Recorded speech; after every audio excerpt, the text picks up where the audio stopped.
Bom, então, boa tarde a todos.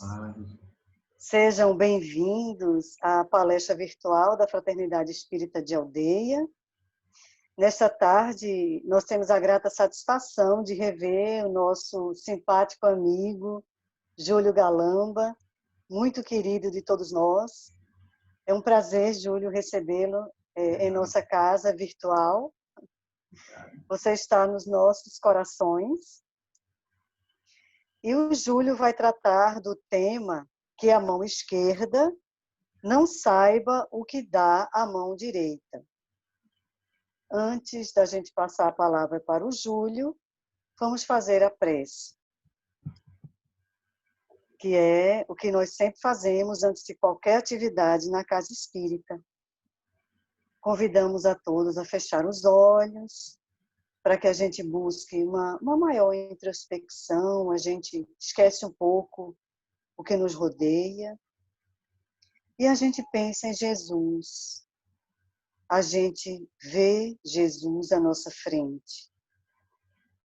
E dizemos ao Mestre que Ele é muito bem-vindo em nossa casa, em nossos corações, particularmente neste momento em que, em nome dEle, trabalhamos unidos pela divulgação da doutrina espírita. Que neste momento possamos sentir as suavíssimas vibrações do Mestre Jesus, envolvendo cada um de nós, e em particular, envolvendo o palestrante desta tarde. Que ele possa sentir a presença também da equipe espiritual da nossa casa, assistindo-o e amparando-o.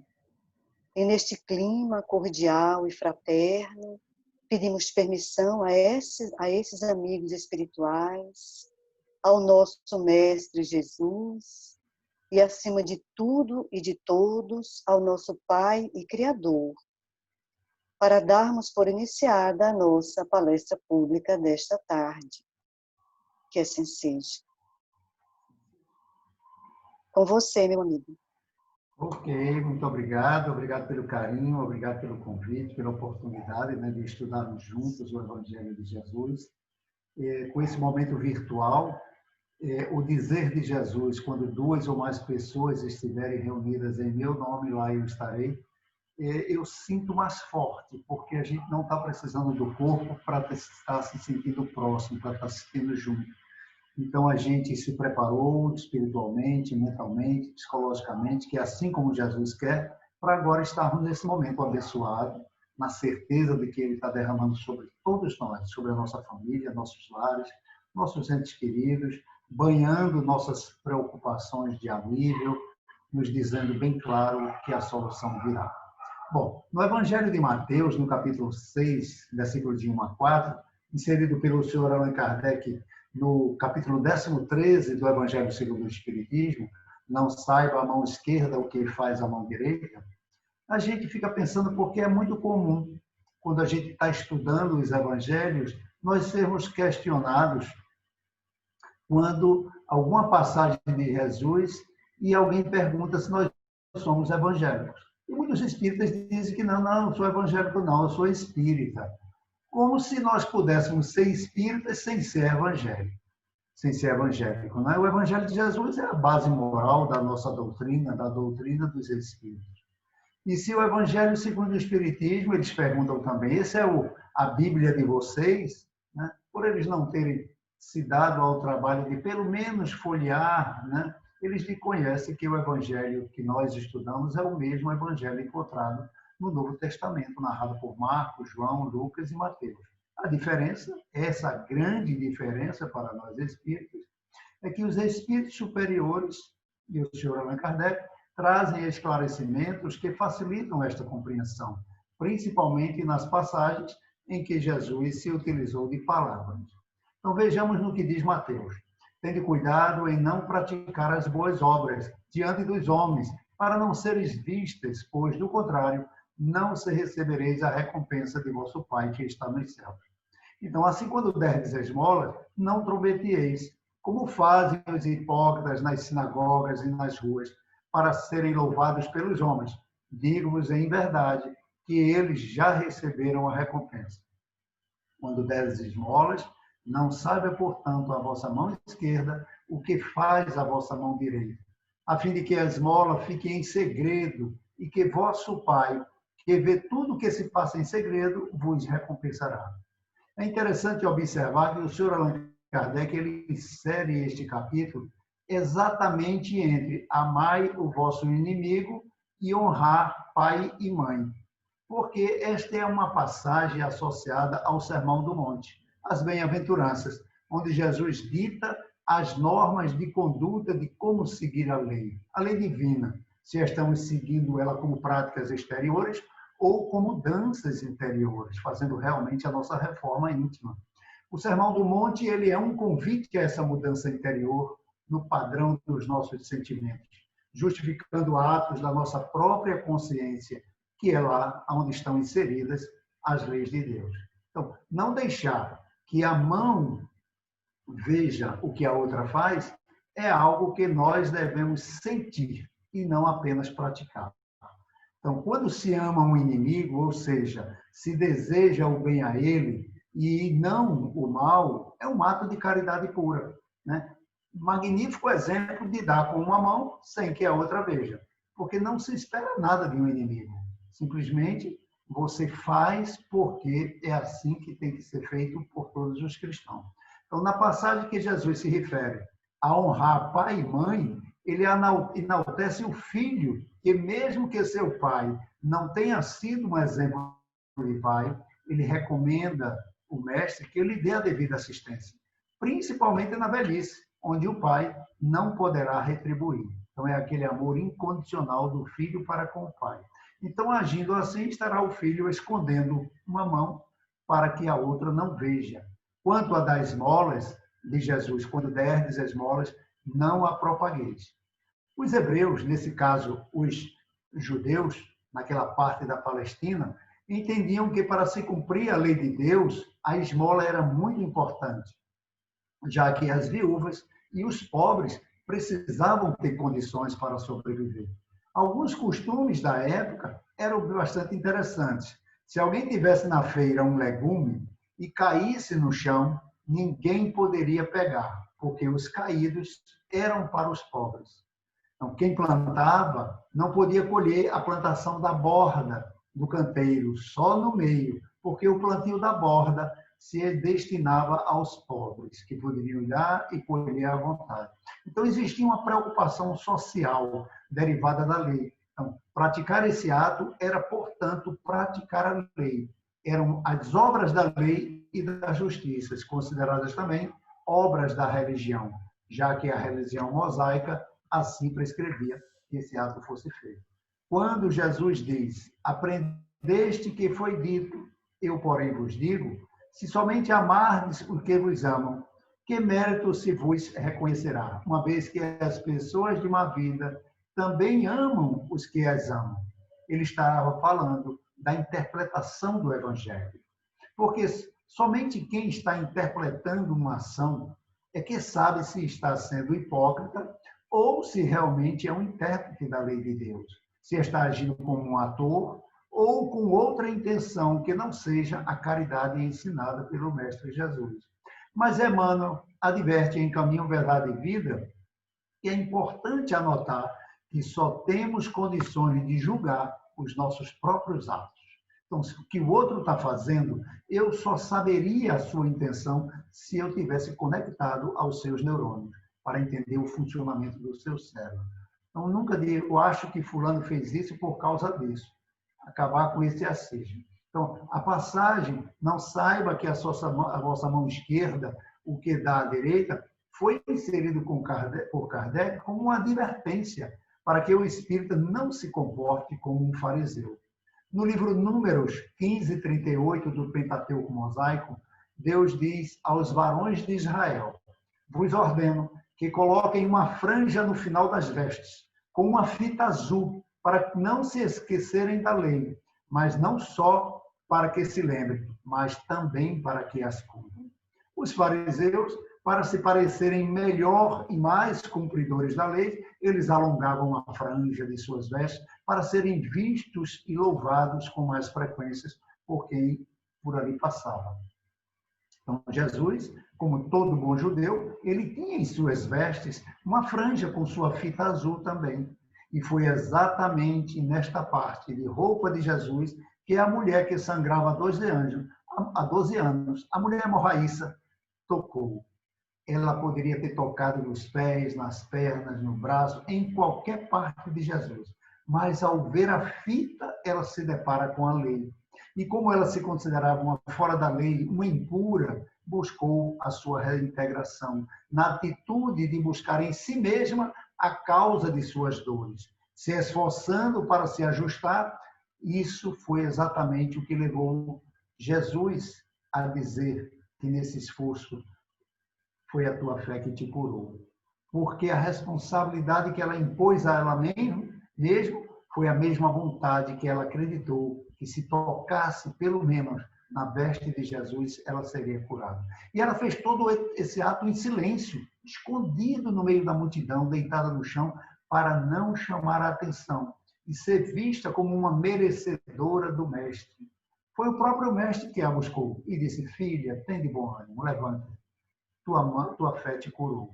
Muitos trabalhadores da seara do Cristo são condenados, muitas vezes, pela divulgação que fazem de suas tarefas evangélicas. São vistos como vaidosos, orgulhosos, como se estivessem mostrando com uma mão o que a outra fez.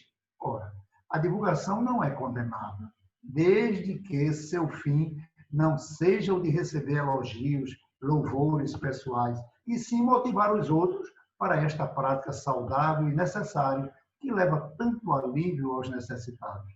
Mas só o saberá aquele que o faz, por mais que o calunie, a sua consciência o advertirá se está agindo de acordo com os princípios recomendados por Jesus, que diz: quando, pois, deres esmola, não faças tocar trombetas diante de ti, como fazem os hipócritas nas sinagogas e nas ruas, para serem glorificados pelos homens. Jesus não disse que o bem não deve ser propagado. Se o sentido fosse esse, ele diria: quando fizeres algo com a mão esquerda, não permita que a mão direita do próximo saiba.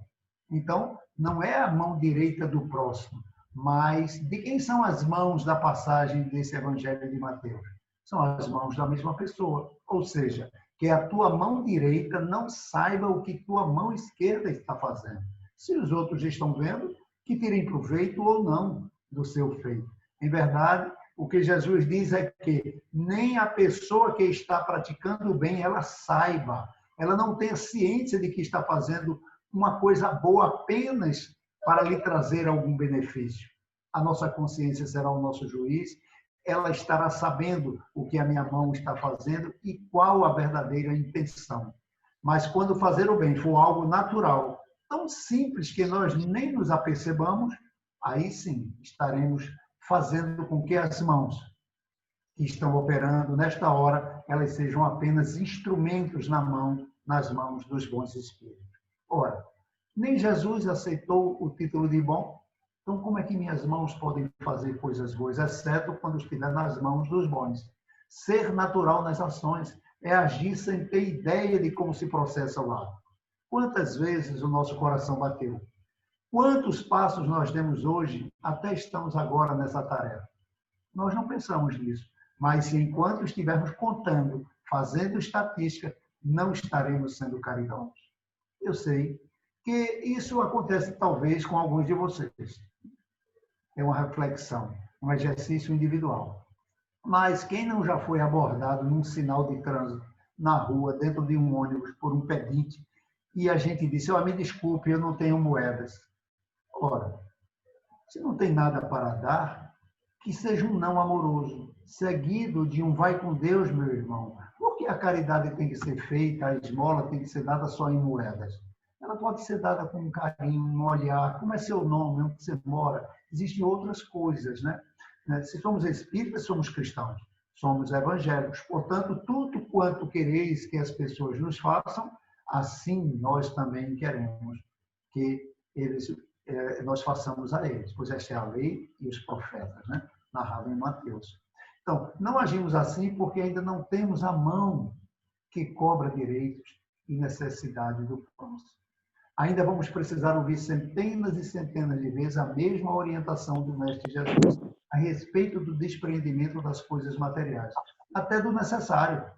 Para se ter uma ideia, quando vamos separar algumas roupas para doar, é uma dificuldade, meu Deus, arrumamos desculpa de todos. Não, essa camisa foi que eu ganhei de presente, foi mamãe que me deu. Ah, não, esse vestido eu usei no meu noivado, foi na festa de 15 anos da minha filha. Essa foi a roupinha do meu primeiro filho. O garoto já está com 25 anos, mas a roupinha está ali guardada na gaveta. Então, nós somos incoerentes quando dizemos aos quatro cantos que somos doadores de órgãos, né? Na verdade, talvez a gente diga isso porque eu já saiu do corpo mesmo, não tem mal o que fazer, né? Mas muitos ainda encarnados doam sim um rim a um irmão, a um cunhado, a um tio, a um pai, a uma mãe, mesmo sabendo que vai só ficar com um e que esse pode adoecer. São os altruístas da vida, né?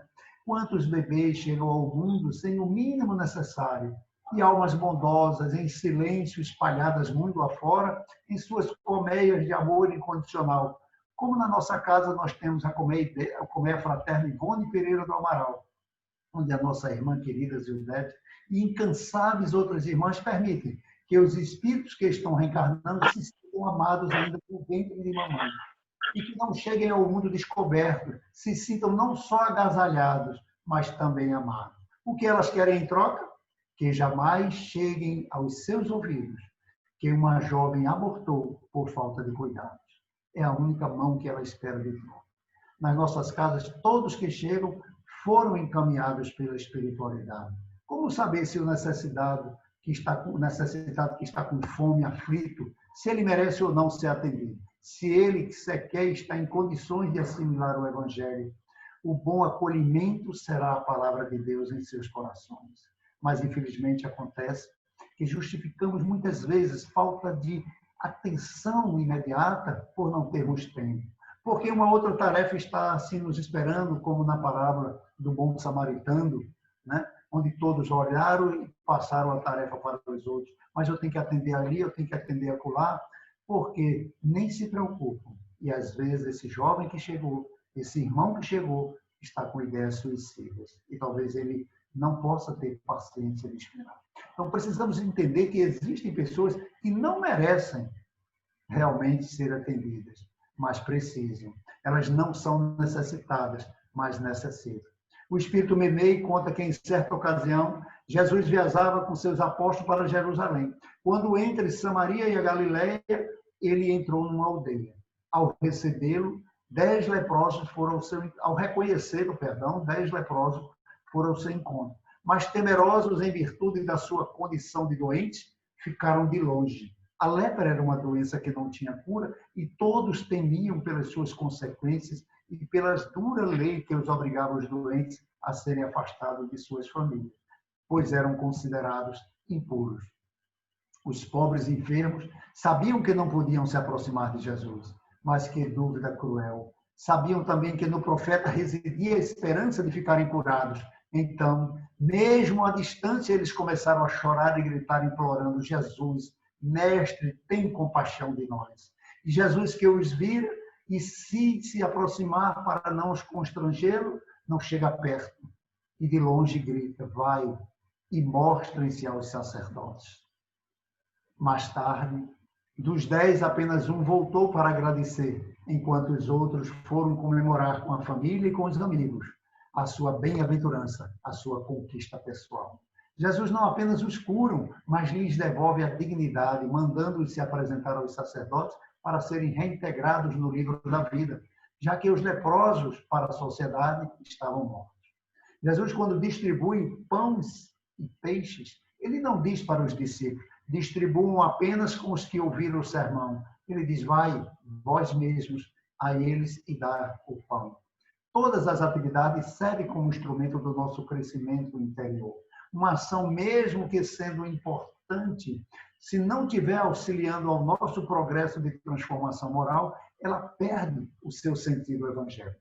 O Senhor Kardec, em O Livro dos Espíritos, na Lei de Sociedade, diz: nenhum homem dispõe de faculdades completas e é pela união social que eles se completam uns aos outros, para se assegurarem no seu próprio bem-estar e progredirem.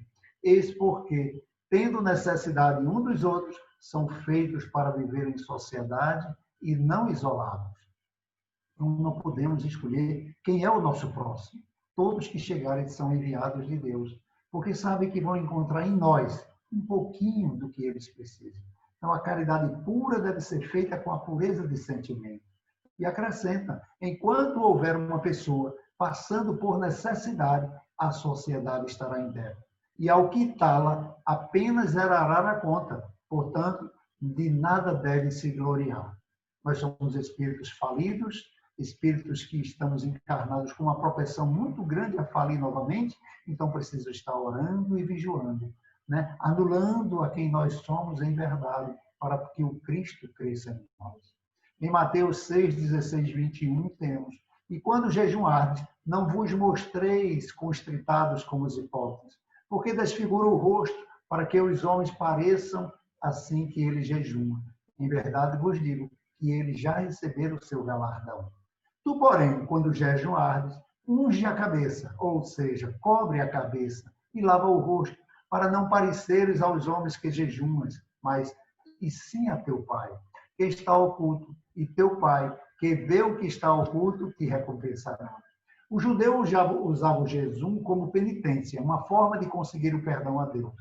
A doutrina espírita nos ensina, através do Evangelho de Jesus, que a melhor forma de conseguir a paz interior é através do jejum dos males, que permitem que uma mão saiba o que a outra faz, o jejum do orgulho, da vaidade e do egoísmo. E acrescenta, não se pode servir a dois senhores, porque há de detestar a um e amar o outro, de dedicar-se a um e desprezar o outro. Então, em Mateus 7, 24 a 27, e em Lucas 6, 46 e 49, nós temos: aquele, pois, que ouve estas minhas palavras e as pratica, será comparado a um homem prudente, que construiu sobre a rocha a sua casa. Mas aquele que ouve minhas palavras e não as pratica, se assemelha ao homem insensato que construiu a casa sobre a areia. E quando a chuva caiu, os rios transbordaram, os ventos sopraram e vieram açoitar. Ela foi derrubada. A grande foi a sua ruína. Então, todos os que reconhecem a missão de Jesus dizem: Senhor, Senhor.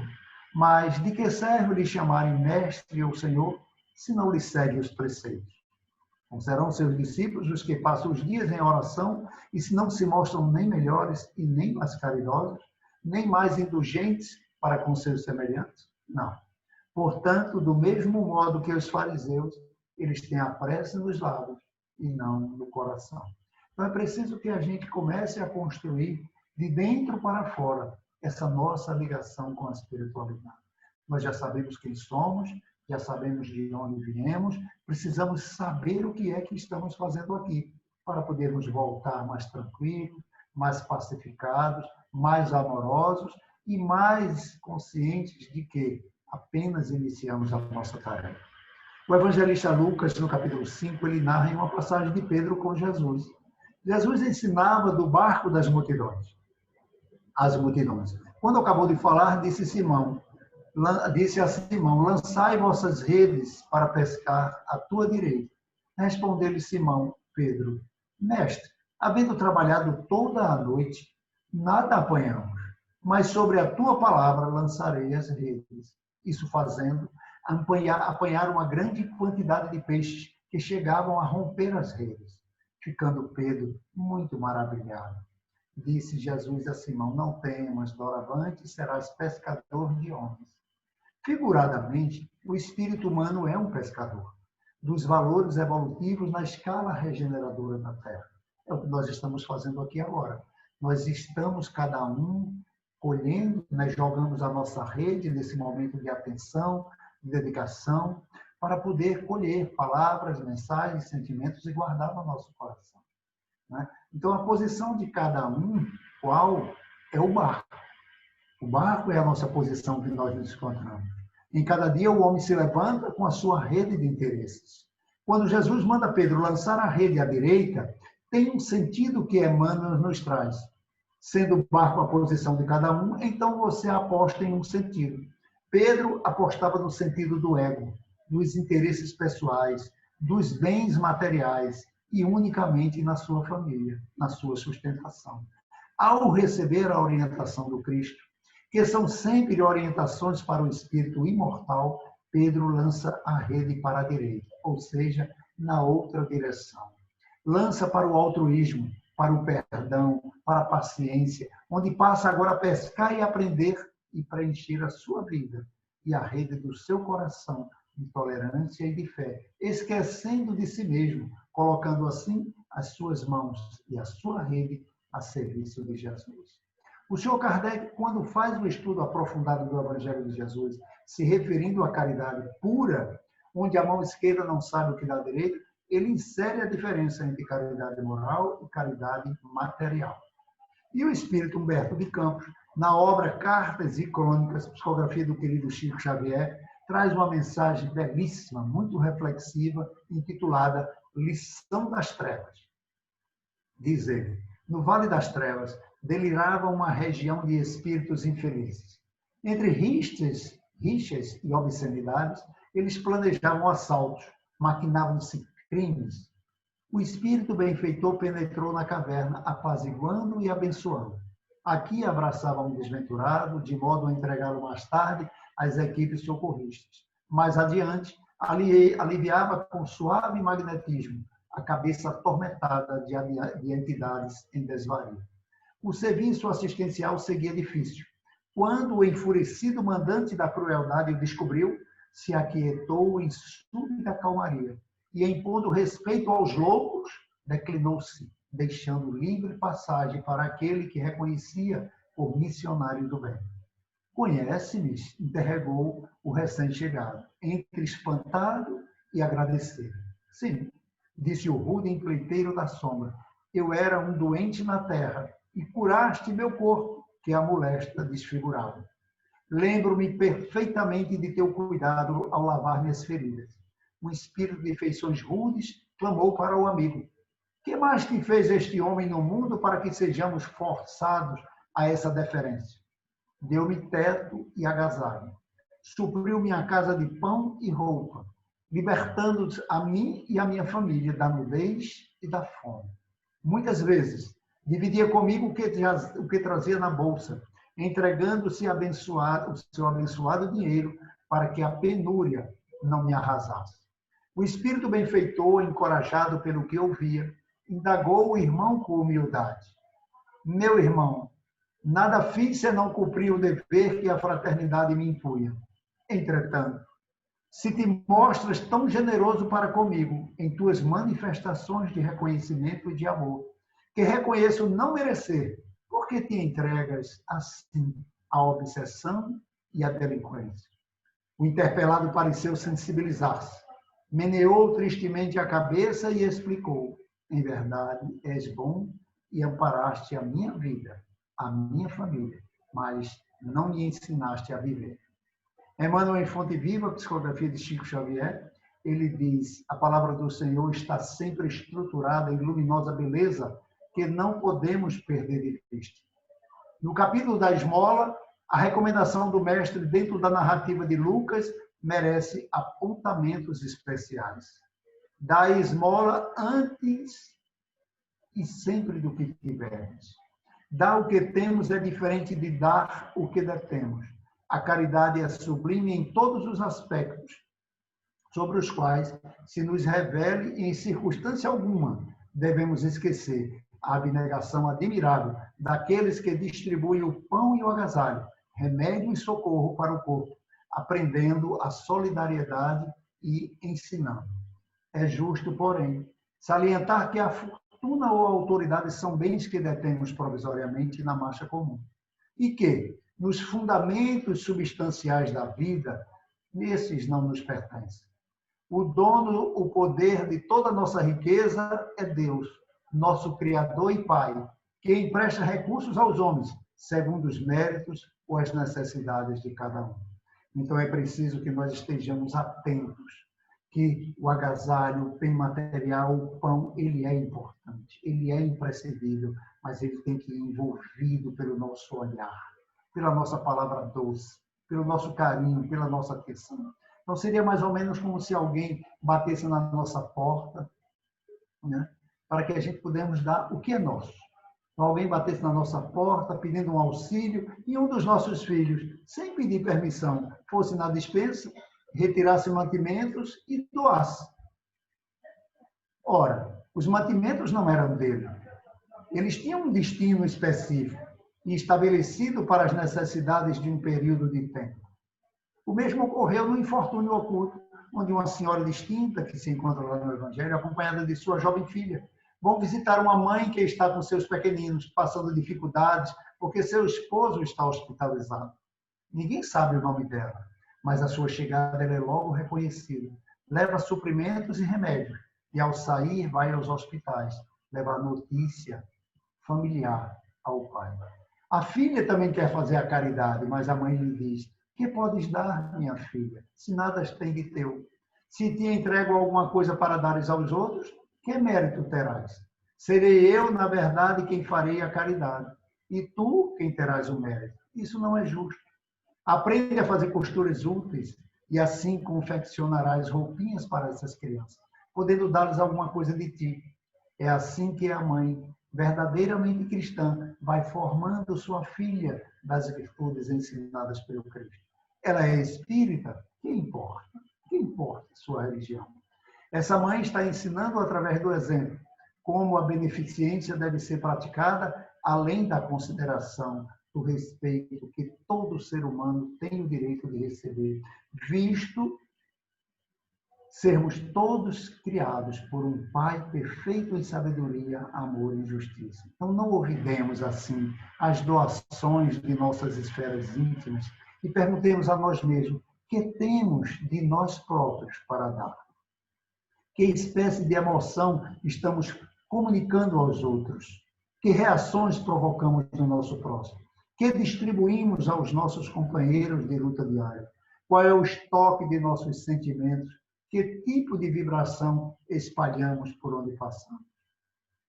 Para difundir a bondade, ninguém precisa cultivar riso estridente ou sorrisos baratos, mas para darmos pedras de indiferença aos corações famintos de pão da fraternidade, é indispensável amealhar nossos espíritos às reservas da boa compreensão, emitindo tesouros da amizade, do entendimento que o Mestre nos confiou em serviço ao bem e que quantos nos rodeiam e ou estão perto de nós.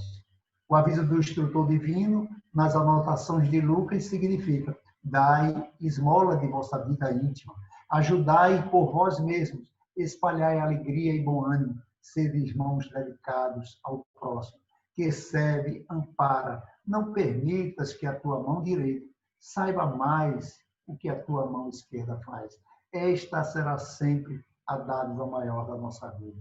Precisamos construir, sim, o reino de Deus em nossos corações, nos envolver com a sua paz celestial, deixar que esse homem velho morra para nascer um homem novo. Assim como aconteceu com o nosso querido Paulo de Tarso, criminoso, um matador de cristão, perseguidor inveterado, crianças, velhos, anciãos, novos, todos, se fossem cristãos, deveriam, segundo a lei, serem afastados do ambiente social.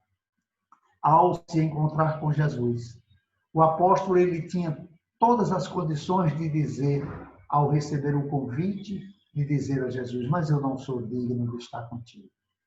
Eu não tenho as menores condições de fazer o que tu estás pedindo. Mas ele pôs a sua alma à severa conduta da lei de amor e simplesmente disse a Jesus: Senhor, que queres que eu faça? Não foi fácil. A primeira coisa que ele fez foi, segundo a lei, honrar seu pai e sua mãe. Então, imediatamente, ele vai até a sua casa para mostrar que ele não era mais um criminoso, que ele agora era um homem bom, porque agora ele tinha Jesus na sua alma. E o que acontece com ele, ele é escorraçado. E assim acontece com ele em todos os lugares que eles foram.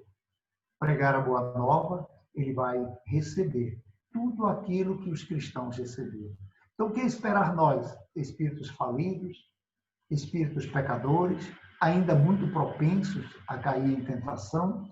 E quando nós nos arvorarmos agora a levar a palavra do Senhor, de alguém começar, principalmente os mais próximos, ué, virou agora evangélico, e aí? Agora, está dominado dentro de casa? O que é que houve? Nunca mais você apareceu aqui nos lugares que a gente sempre se encontrava para conversar sobre futebol, contar piada? Porque a mulher agora não está deixando mais sair de casa, não. E aí começam as brincadeiras e a gente vai ter que ir entendendo. Né? Porque nós não vamos conseguir, de maneira nenhuma, mudar o nosso interior, nos tornar uns verdadeiros espíritas, se nós estivermos preocupados com as críticas e com o que os outros nos apontam. Somos merecedores delas, porque, com certeza, se não nessa encarnação, em outras encarnações, nós também tiramos brincadeiras e detratamos aqueles, né, que estavam levando a palavra. Está querendo ser santo. Né? Querendo ser santo. Isso é muito comum acontecer, mas é preciso esse mergulho, essa meditação que foi tão bem dada pela nossa irmã, que estava se preparando para o trabalho agora, de cuidar de uma plantinha, né? De olhar para o céu, né? De aguar aquela outra plantinha, né? De mandar uma mensagem para um amigo, telefonar para alguém que você sabe que os dois têm muita empatia, para ir gerando no coração esse terreno para que o plantio dessas sementes que estejam caindo agora, elas possam enraizar e possam vir dar frutos. É uma tarefa árdua, isso vai levar muitas encarnações, possivelmente, em alguns de nós. Né? Por enquanto, nós estamos apenas semeando. Estamos colhendo o que plantamos em encarnações anteriores, estamos semeando para colher nessa e em futuras encarnações, para que nós não sejamos mais uma figueira seca. Né? Porque quando Jesus se aproximou da figueira, que ela estava com muitas flores, ela estava bonita, ela estava raidosa, mas ela não oferecia alimento para quem passava. Então, essa árvore que não oferece alimento, ela será arrancada, literalmente, do bom caminho. Porque ela mesma sairá, ela não se sentirá confortável de ver todo mundo fazendo a caridade, todo mundo se esforçando para dar um pouquinho de si, e ela nada tem para dar. Como o orgulho e o egoísmo nos trava nessa tarefa de dar o primeiro passo, quiçá, né? Isso que quando essa pessoa irá despertar. Quando Jesus se encontrou com Públio Lentulus, ele disse: senador, bom seria que tivesses nos procurado à luz do dia, para poderes de uma vez por todas exercer a humildade. Está em teu querer. Seguir-me agora ou daqui a milênios. Então, esse desejo íntimo, ele não vai vir se nós não nos esforçarmos para, durante a noite, quando nós nos desdoblarmos na noite de sono, em vez de ir visitar os amigos para brincar, para ir visitar parques de diversões, perdão, nós pedíamos para ir realmente estudar, nos encontrar com os bons espíritos,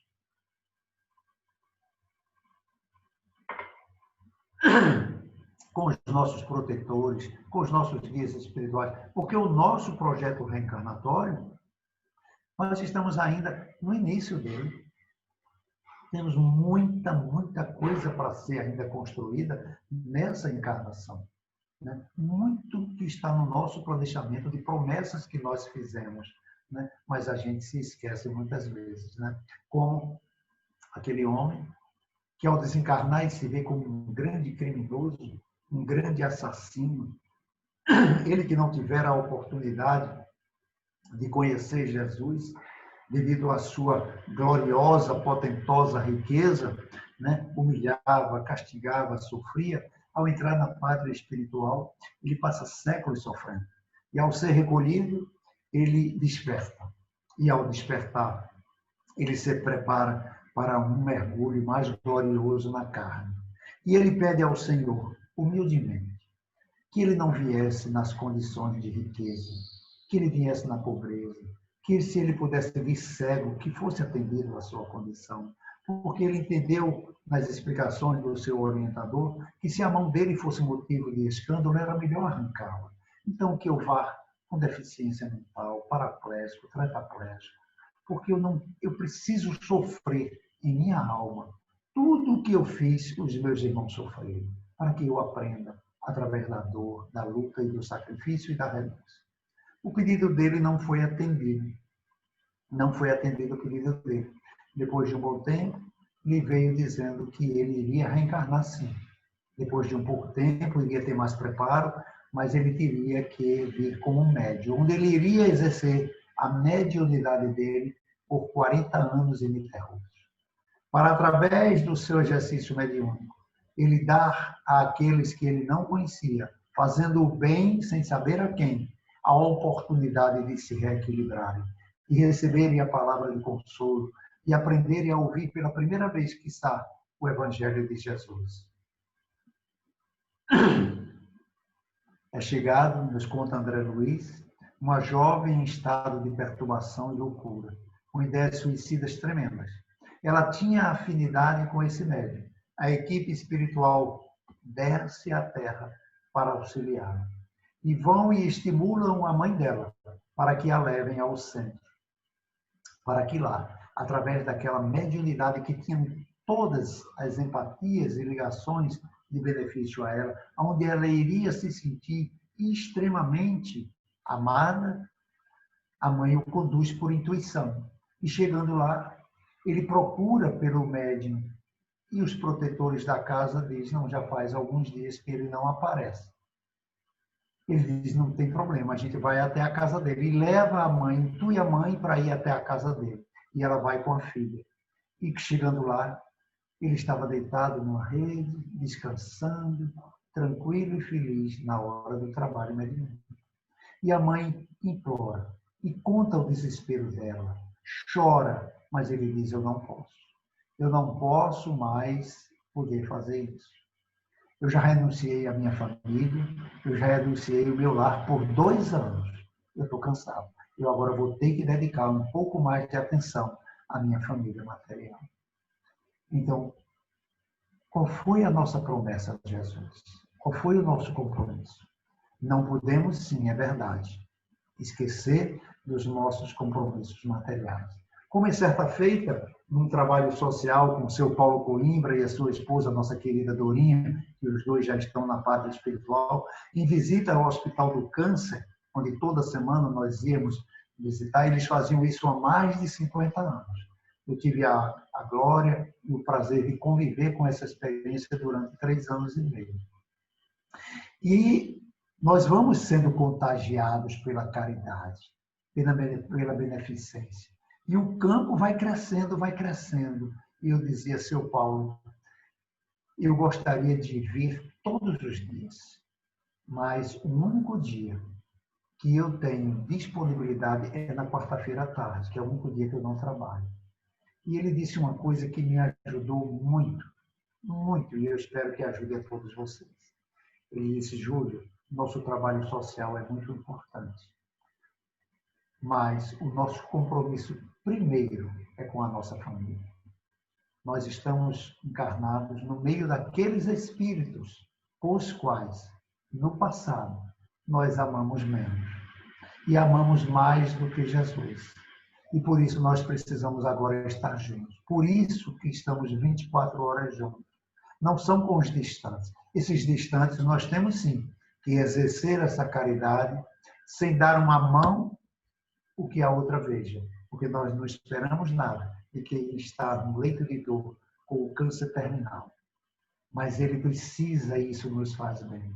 Mas é dentro de cá que nós precisamos destruir o câncer da nossa insensibilidade com o nosso próximo mais próximo, para podermos, aí sim, sermos um bem-aventurado, termos o nosso compromisso de resgate iniciado, porque vamos precisar ainda ver muitas e muitas e muitas vezes, invertendo o papel, quem era pai vem como filho, quem é filho vem como sobrinho, quem era sobrinho vem como mãe, quem era mãe vem como neto, para que o amor floresça incondicionalmente, para que a gente não ame o meu filho. Nós temos que amar a todos. Nós temos mais empatia com um, mais afinidade com o outro, porque um gosta do que a gente gosta, porque um ouve o que nós falamos, os outros falam que nós mas isso ainda não é amor. Isso ainda é egoísmo, né? Isso, com o tempo, ele vai crescer numa proporção tal que nós não vamos fazer por um filho porque a gente sabe que ele vai nos devolver o que a gente faz por ele. Nós vamos fazer porque é nossa obrigação amar. Amar incondicionalmente, para que nós possamos ser chamados filhos de Deus. E assim nós vamos caminhando nesse passo a passo. A doutrina espírita ela veio exatamente nos libertar dessa nossa prisão a esse mundo material. O primeiro passo do espírita cristão é entender, quando estiver estudando o Evangelho de Jesus, analisar palavra por palavra, de que cada um tem uma mensagem espiritual. Quando Jesus diz, o homem descia de Jerusalém para Jericó, ele não estava apenas dizendo para a gente que o homem estava viajando. Ele estava dizendo que Jerusalém era a terra das orações, era a terra dos templos, onde os bons pensamentos, os bons ideais, a busca por Deus era muito intensa. E quando ele desce para Jericó, ele baixa a sua vibração espiritual. Ele baixa a sua ligação com Deus, porque ele está descendo para os interesses da matéria. Porque Jericó era uma cidade às beiras de Cafarnaum, muito rica, onde os mercadores, os comerciantes, os cobradores de impostos faziam suas mansões, suas moradias. Então, quando Jesus diz isso, é numa simbologia espiritual. Então, que nós possamos estar sempre, sim, fazendo um bom uso do nosso material, tendo o nosso transporte que não vive se quebrando na rua, a nossa casa onde a goteira não infiltre, mas que nós possamos entender que a única coisa que será pedida a nós é quantas pessoas tu atendeu em caridade no teu reino? Quantas pessoas tu recebeu no interior da tua casa para poder desfrutar da tua mesa? Se era um bagalô, se era uma mansão, pouco importa. O que importa para Deus é que essa casa nossa íntima, a nossa alma, vá construindo dentro de si a irmandade geral. Para que a gente não possa identificar quem merece ou quem não merece pela aparência. Quantas vezes nós somos iludidos e enganados? Quantas reportagens a gente vê de pessoas foram enganadas por uma boa conversa, numa conversa pelo celular. Alguém bate na porta, bate palmas. Você, quando chega lá, tem um mendigo caindo aos pedaços, aos farrapos. Imundo, coitado. Ele mora na rua, ele não tem lar. Mas eu não vou não, porque pode ser um bandido. É o primeiro pensamento.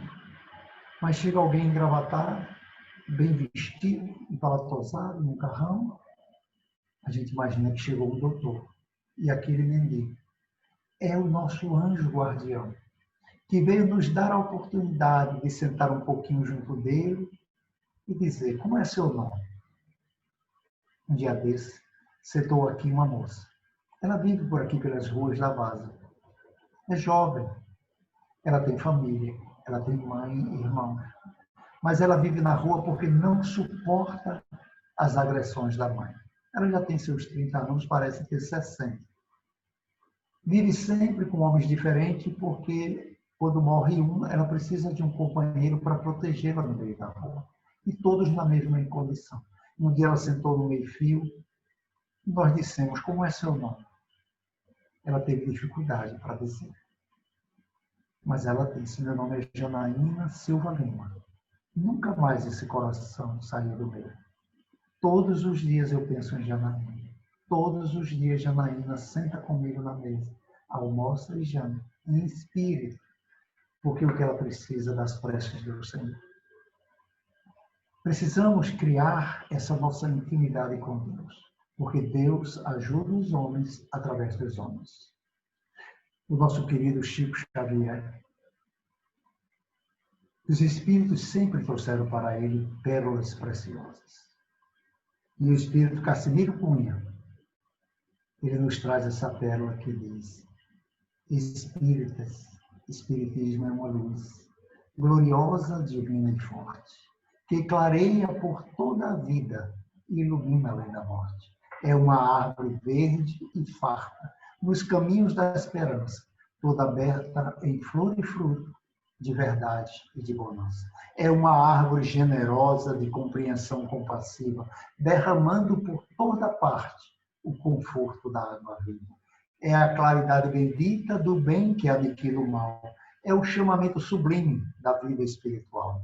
É o tempo da claridade em que a virtude oficia e onde a bênção da bondade é flor de eterna alegria.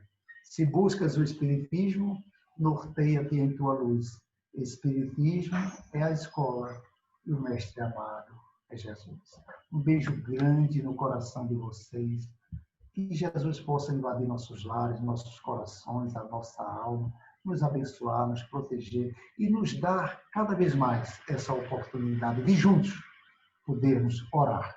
Orar pelo nosso país, pelo mundo, pelos aflitos, pelos nossos queridos que estão passando nesse momento por muita dificuldade. Um beijo. Muito obrigado. Nós aqui te agradecemos, Júnior, e, bom, eu expresso nossa gratidão, através de mim, a gratidão de todos os presentes, incluindo os desencarnados, que também estiveram e estão conosco nesta tarde, ouvindo essa preleção, não só exatamente a passagem evangélica de não saiba a vossa mão esquerda o que dê a vossa mão direita, mas toda a forma como você explorou o tema, trazendo outras colocações de Jesus durante a sua passagem aqui entre nós. Então, foi muito rica, realmente, essa hora que nós passamos com você, e a gente só pode, por fim, expressar a nossa gratidão por você nos ter proporcionado esses momentos. Eu que Tá, agradeço. amigo? Eu que agradeço, cara, essa oportunidade, matar a saudade de André, de Vinícius, né? De Márcia, Lúcia, né? Mário, meu querido Mário. Mário desceu a ladeira de bicicleta, veio trazer uma camisa para mim.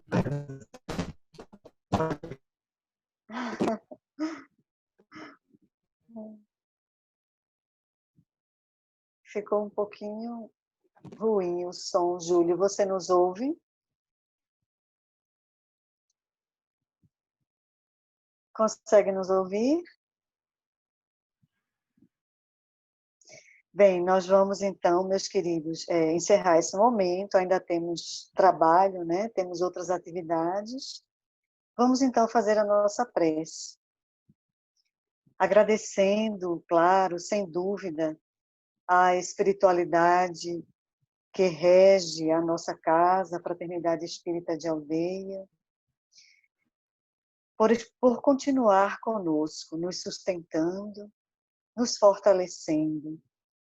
Agradecer ao Mestre Jesus, que nos dá todo esse aparato tão necessário à nossa caminhada, a este momento, que é um momento especial, é um momento diferenciado, no mínimo no processo reencarnatório nosso, e que está nos trazendo grandes aprendizados, que possamos, como nos pediu Jesus, ter olhos... Isso. Que possamos, como nos pediu Jesus, ter olhos de ver e ouvidos de ouvir.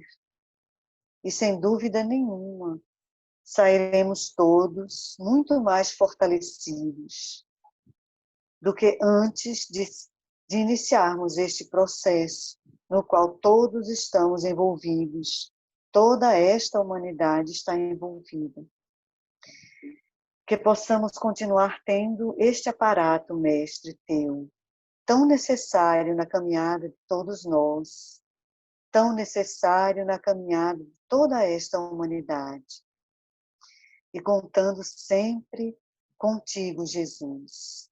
Gratos, muito gratos, pelo muito que recebemos de ti, pedindo que essa tua luz incomensurável continue banhando todo este planeta. Pedimos permissão para darmos por encerrada a nossa palestra pública virtual da tarde de hoje.